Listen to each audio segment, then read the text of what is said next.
2008 under-19 world cup విజయంతో తారాజువ్వల భారత క్రికెట్లోకి దూసుకొచ్చిన కోహ్లీ తన కెరీర్ స్టార్టింగ్లో కొన్ని అప్ అండ్ డౌన్స్ ఫేస్ చేశాడు.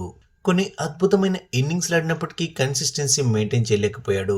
ముఖ్యంగా 2011-12 ఆస్ట్రేలియా పర్యటనలో విరాట్ కోహ్లీ ఫస్ట్ 2 టెస్టుల్లోనూ చాలా దారుణంగా ఫెయిల్ అయ్యాడు. దాంతో పెర్త్ వేదికగా జరగాల్సిన 3వ టెస్టుకు కోహ్లీని పక్కన పెట్టి రోహిత్ శర్మను జట్టులోకి తీసుకోవాలని సెలెక్టర్స్ భావించారు. కానీ ధోని దానికి ఒప్పుకోలేదు. కోహ్లీపై నమ్మకం ఉంచి మరో అవకాశం ఇవ్వాలని పట్టుబట్టాడు.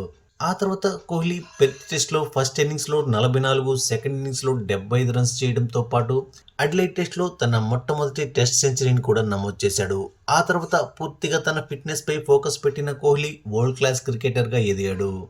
2014 ఇంగ్లాండ్ టూర్లో దారుణంగా ఫెయిల్ అయినప్పటికీ ఆ తర్వాత తన వీక్నెస్ పై ఫోకస్ పెట్టి సెంచరీల మోత మోగించాడు.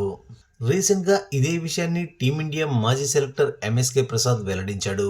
తెలుగు ఓటీటీ ప్లాట్ఫామ్ ఆహాలో వచ్చే సర్కార్ ప్రోగ్రాంలో 6వ ఎపిసోడ్కు ఎంఎస్కే ప్రసాద్ తెలుగు కామెంటేటర్స్ కౌశిక్, కళ్యాణ్, వింధ్య విశాఖలతో కలిసి సందడి చేశాడు. ఈ షోకు సంబంధించిన ప్రోమో రిలీజ్ కాగా అందులో విరాట్ కోహ్లీకి ధోని అండగా నిలిచిన విషయాన్ని ఎంఎస్కే ప్రసాద్ గుర్తు చేశాడు. ఒకానొక సమయంలో కోహ్లీ ఫామ్ కోల్పోయి ఫిట్నెస్ విషయంలో కూడా ఇబ్బందులు పడుతున్నప్పుడు సెలెక్టర్లు అతన్ని పక్కన పెట్టాలనుకున్నారు. కానీ ధోని ఒక్కడే కోహ్లీకి అండగా నిలబడి విరాటే భారత్ క్రికెట్కు భవిష్యత్ అని నమ్మి అవకాశాలు ఇచ్చాడు.